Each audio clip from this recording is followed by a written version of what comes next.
자, 오늘은 사형 선고 후에 안중근이 한 일이 무엇인지를 중점적으로 파악하면서 공부를 해보도록 하겠습니다. 자, 끝부분은요, 교과서 192쪽 18번째 줄입니다. 여러분들은 교과서를 옆에다가 펼쳐놓고 공부를 해 보시기 바랍니다. 자, 내용은요, 공소권 청구를 포기한 채 감옥에서 동양 평화론을 저술하고 홍 신부와 작별 인사를 나누는 모습이 그려지고 있습니다. 자, 형식문단 첫 번째, 사형 집행 날짜를 늦추어 달라고 청하고 공소권 청구를 포기하는 안중근의 모습이 나와 있죠. 교과서 194쪽 세 번째 줄까지가 형식문단입니다. 거기 192쪽 24번째 줄부터 25번째 줄 내용을 살펴보시면요. 그대의 진술하는 의견이라는 부분이 나와 있죠. 그대의 진술하는 의견은 바로 무엇을 의미하느냐면 동양 대세의 관계와 무슨 전략? 우리가 지금 이렇게 이토 히로부미를 안중근이 처결을 한 이유는 뭐냐? 바로 평화죠. 평화. 평화 정책에 대해서 자신의 의견을 말한 것을 이야기합니다. 진술하는 의견이라는 것은. 그 다음에 193쪽의 두 번째 줄부터 네 번째 줄, 이같이 공정한 논평이, 자, 한번 교과서에서 찾아서 보겠습니다. 자, 여기죠. 이같이 공정한 논평이 우레처럼 귀를 스치니, 우레라는 건 천둥을 이야기합니다. 일생에 두 번 듣기 어려운 일이다. 이 같은 공의 앞에서야 비록 목석이라도 감복하겠다. 공의, 그러니까 정의로운 일이죠. 정의로운 일 앞에서는 목석, 나무와 돌이라고 할지라도 감복하겠다. 그러니까 목석조차 감동을 하겠다라는 안중근의 그 이야기를 말하죠. 자, 지금 읽은 부분의 이 글의 표현상의 특징을 살펴보면은, 자, 지금 공평한 논평이 감폭했는데 누구라도, 목석이라도, 그렇죠. 그래서 과장법을 활용하여 자신의 의도를 강조를 했습니다. 과장법이 되겠습니다. 그 다음에 다시 이제 어떤 말을 청했냐면, 만일 허가될 수 있다면 동양 평화론 한 권을 저술하고 싶으니 사형 집행 날짜를 한 달 남짓 늦춰 줄 수 있겠는가라고 요구를 하죠. 자, 지금 읽은 부분은요, 죽음을 앞두고서도 그 안중근이 두려워하거나 후회하는 기색이 전혀 없죠. 그래서 마지막까지 자신이 해야 할 일을 의연하게 해나가는 어떤 면모. 자, 나라를 지키기 위해서 자기의 뜻을 굽히지 않는 바로 지사적 면모가 잘 드러나 있는 부분이 되겠습니다. 그 다음에 동양 평화론이라는 것을 쓸 때까지 집행을 좀 늦춰달라고 이야기하죠. 바로 동양 평화와 세계 평화를 실현하기 위한 안중근의 사상이 담겨 있는 그런 이야기죠. 그래서 사실은요, 사상을 담은 글이지만요, 사형 집행이 이루어져 가지고 사실은 완성을 할 수가 없었어요. 그래서 완성이 안 된, 즉 미완의 작품으로 남게 됩니다. 완성을 못했습니다. 그 다음 내용 살펴볼까요? 자, 그래서 고등법원장이 이야기를 했죠. 어찌 한 달뿐이겠는가? 설사 몇 달이 걸리더라도 특별히 허가하겠으니 걱정하지 마라. 이렇게 이야기를 하게 되죠. 고등법원장이요. 자, 이 말은요, 책이 완성될 때까지 형 집행을 늦춰 주겠다고 약속을 했죠. 결국은 안중근이 이것 때문에 공소를 하지 않게 됐죠. 그래서 공소를 하지 않게 된 계기가 되겠습니다.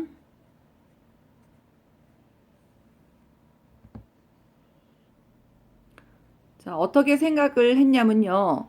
공소를 한다고 해도 아무런 이익도 없을 것이 뻔한데 고등법원장의 말이 과연 진담이라고 하면 굳이 더 생각할 것도 없어서였다라고 해서 공소를 하지 않는 이유 두 가지가 나와 있죠. 그 이유 두 가지가 하나가 뭐냐면 아무런 이익도 없다. 그 다음에 굳이 고등법원장이 동양평화론을 쓰겠다고 쓸 시간을 준다고 이야기했죠. 그래서 그것을 진심이라고 믿는다면 더 시간을 벌 필요가 없다라고 이제 두 가지 이유를 밝히게 되죠. 바로 두 가지 이유가 되겠습니다. 자, 아무런 이익도 없을 것이다 라는 것은 무엇일까요? 바로 공정하지 못한 공판이죠. 그죠? 그래서 불공정한 공판의 방법이나 자, 어떤 방법에 대한 판결이죠. 자, 정당할까요? 부당할까요? 그쵸? 이 부당한 판결 결과가 바뀔 리 없다고 판단을 했죠. 자, 고등법원장의 말이 자, 요거는 어디 내용일까요? 자, 고등법원장의 말이 진심이라면 굳이 낼 필요가 없다고 이야기했죠. 결국은 약속을 지켰으니 뭐를 통해서 지금 쭉 이야기하는 게 뭐예요? 공소죠. 재판을 갖다가 판결에 대해서 불복해가지고 상급 법원에다가 재심을 요구하는 것을 공소라고 하죠. 그래서 시간을 벌 필요가 없다라고 생각을 해서 공소를 포기하게 되죠. 그 다음 형식 문단을 보십시오. 사형 선고 이후에 무엇을 했는지 나와 있죠. 글씨를 써줬죠. 그 다음에 동양 평화론을 저술하기 시작을 했고요. 그 다음 내용은 그래서 법원과 감옥의 일반 관리들이 내 손으로 쓴 글씨로 필적을 기념하고자 많은 것들을 갖고 왔죠. 그죠? 비단, 종이 수백 장을 갖고 왔어요. 결국은 적들도 일본인들도 한국의 그 안중근의 그런 필치죠. 필치가 힘이 있고 문장력이 뛰어났고 또 영웅적, 지사적 면모에 대해서 일본인들의 어떤 존경심이 드러나 있죠. 그래서 글씨를 써달라고 부탁하는 사람이 많이 있습니다. 그런데 아주 겸손하게 이야기를 하죠. 뭐냐?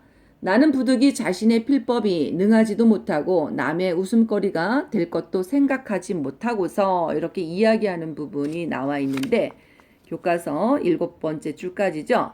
안중근의 어떤 성품, 바로 겸손한 성품이 나와 있습니다. 그 다음에 안중근이 두 번째 한 일은 뭡니까? 바로 몇 시간씩 글씨를 썼다는 겁니다. 자, 그런데 내가 감옥에 있는 동안 특별히 친한 벗이 있었어요. 그 친한 벗은 일본인이었죠. 부장 아오키하고 간수 다나카시였습니다. 바로 여기죠. 내가 감옥에 있는 동안에 그래서 형제와 같다. 이 부분에 나와 있는 내용을 공부해 보겠습니다. 자, 바로 옥중에서 국경하고 신분을 초월하여서 우정을 나눈 그런 벗이 있다는 것을 기록을 한 겁니다. 자, 마지막에 이제 미사를 거행해 준 신부와 작별하는 나의 모습이 나와 있죠. 전교사 홍신부, 안중근은 바로 홍신부에게 세례를 받았죠.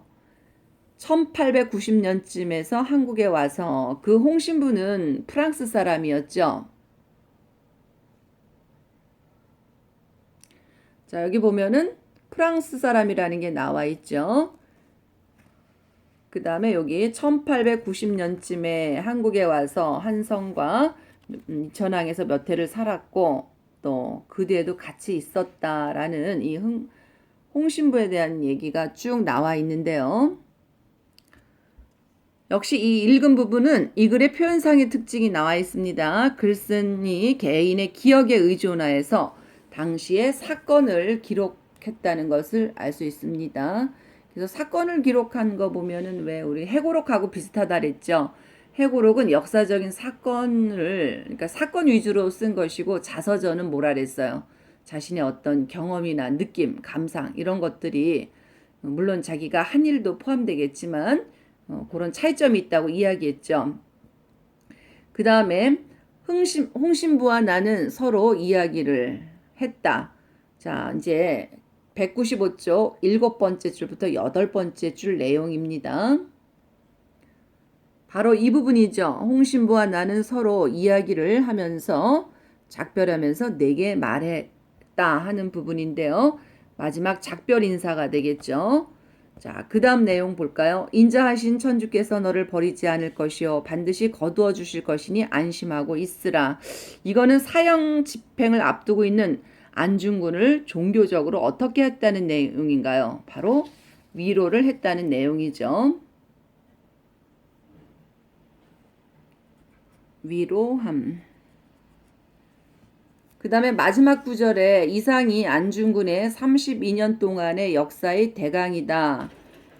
이렇게 이야기한 부분 있고, 그 다음에 대한국인 안중근이 쓰다. 요까지 보면은요, 담담한 태도로 간략하게 자서전을 마무리하면서 여운을 남기고 감동을 주는 부분이 되겠습니다. 그 다음에 여기 안중근이 쓰다라고 이야기하는 부분은요, 자서전을 쓴 뭘까요? 날짜가 되는데 다 원고 쓰기를 마친다. 이건 뭐가 되나요? 바로 탈구라는 말을 쓰죠. 탈구한 날짜와 장소, 글쓴이의 이름을 밝혔죠. 그 다음에 대한국인 안중근이라는 말은 뭐냐? 바로 조국에 대한 사랑과 뭐에 대한 독립에 대한 염원과 그 다음에 어떤 상황에 놓일지라도 대한국인으로서의 바로 정체성을 지키며 살고자 했던 굳은 의지가 드러나 있습니다. 자, 그럼 감옥에서 한 일이 몇 가지가 있냐면 3가지가 있죠. 첫 번째 한 일은 무엇일까요? 뭘 썼다 그랬어? 동양 평화론을 저술하기 시작했다고 했죠. 자, 두 번째 한 일은 무엇입니까? 일본 사람들이 매일 글씨를 써달라고 부탁했죠. 그래서 글씨를 썼다. 그 다음에 세 번째는 자신의 기록, 즉 자서전을 쓴 것이 세 번째죠. 그 다음에 여기 부분 사형 집행 날짜를 늦춰달라고 청하고 공소권 청구를 포기하는 장면이 있는 교과서 192쪽 18번째 줄부터 194쪽 3번째 줄까지 보면은 안중근의 어떤 태도가 드러나 있습니까? 죽음을 두려워했습니까? 전혀 두려워하지 않았죠. 의연한 자세를 보였죠. 안중근은 의연한 자세를 보였고, 그 다음에 지사적인 면모도 보였고요. 그 다음에 자신의 일에 아주 충실히 몰두하는 그런 안중근의 태도가 드러나 있는 것을 우리가 봤습니다. 이상 안중근 의사에 대해서 우리가 공부를 했습니다. 이상입니다.